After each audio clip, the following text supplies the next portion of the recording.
Well, the Shroud of Turin has been in the news quite a bit lately, and that was an article that appeared earlier today about the history of the Shroud. And so I thought I'd take that opportunity to talk a little bit about a chapter in the Shroud's history that's really intriguing. And that's how Hitler, that's right, Adolf Hitler himself was interested in the Shroud.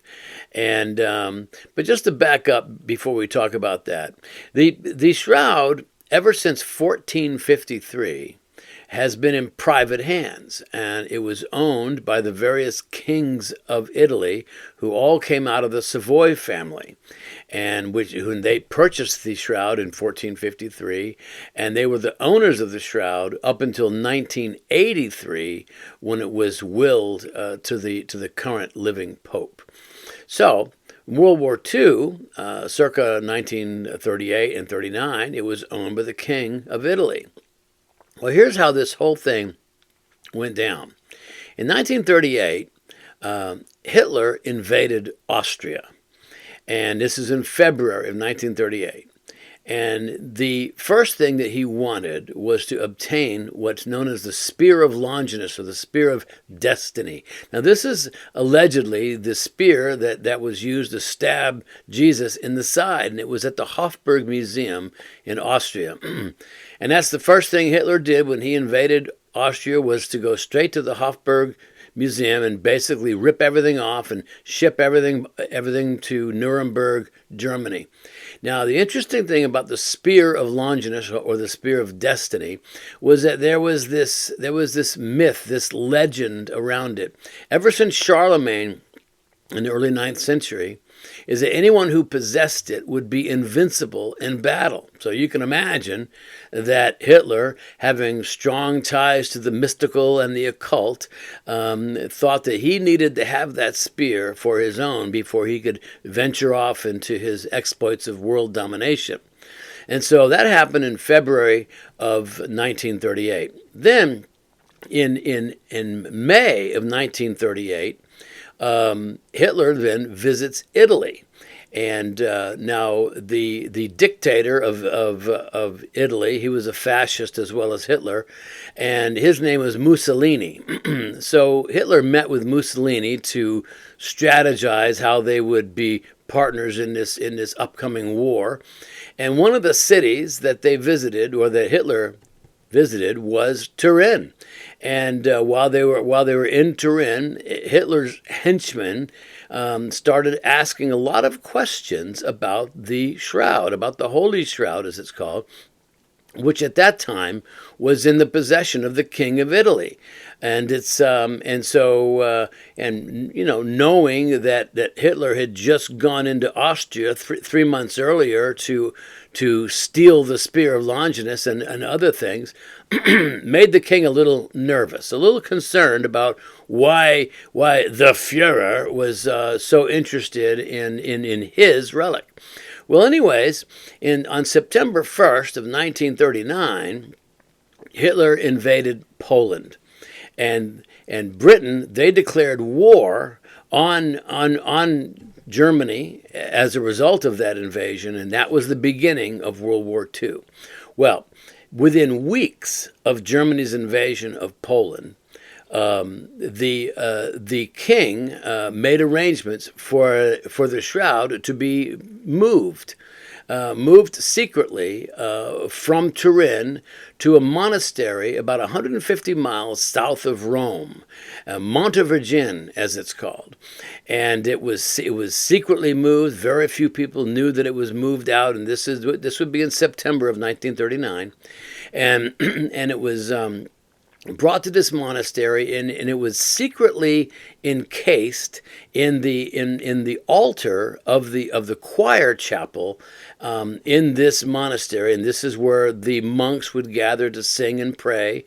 And so Now we fast forward to April of 1943. The tides of war were shifting, and the Allied troops were marching north from the southern boot of Italy, and were going to, and so the Hitler, being, as I said, very mystical in his own way, thought that by obtaining the Shroud, it would give him more power, and maybe by obtaining the Shroud, it would shift the tide of the war. He already had the spear; maybe it was running out of power, and it's so. So he sends his Nazi soldiers down to Turin, and again, this is April of 1943, and to come looking for it. And they were told, "Sorry, boys, it's not here. It's been moved to an undisclosed location." And so now, whether they applied some enhanced interrogation techniques to find it, I don't know. But in September of 1943, just a few months later, the Nazi soldiers came storming up to the hill to the monastery, and so the abbot of the monastery, who runs the place, he was tipped off that this was happening, and so he orders all the monks to immediately gather in the choir chapel there in the monastery. Now, bear in mind that the Shroud was secretly encased in the inside the altar that was there in this choir chapel, and none of the monks knew that it was there. Only a few people knew. And so the abbot ordered all these monks to gather into this choir chapel, with hopes that maybe when the soldiers finally got there, that they'd let the monks be, and they just walk away empty-handed. And so the Nazis go into the monastery. They search room by room, and finally they get to where the monks are gathered into the choir chapel. And sure enough, one of the soldiers said, "Don't bother the monks. Let them pray." And so there the Shroud was, 20 feet away, hidden inside the altar, which, apparently none of these Nazis were Catholics, because they would have known then that that's where you put relics, is inside the altar. And it's but they left empty-handed, not finding any spies, which is what they allegedly said they were looking for, nor did they find the prize of the Fuhrer, which would have been the Turin Shroud. And thank goodness. Can you imagine what would have happened if certainly the cloth would have been desecrated or perhaps even destroyed? So towards the end of the war, we're talking early 1945, when it was clear that the Germans were going to lose this war, Hitler, he decreed what's called the Nero decree, which was said that before they would lose to the Allies, they would destroy everything that they had collected in the realm of relics and artworks, but that never happened, because all that was left of the German army by that time were just 10-year-old boys. And it's so fortunately the Shroud was never found. After the war, the Allies, the Americans, rescued all of the artifacts that were stolen from the Hofburg Museum, that were kept in Nuremberg inside of a secret vault, and they were returned to the Hofburg Museum.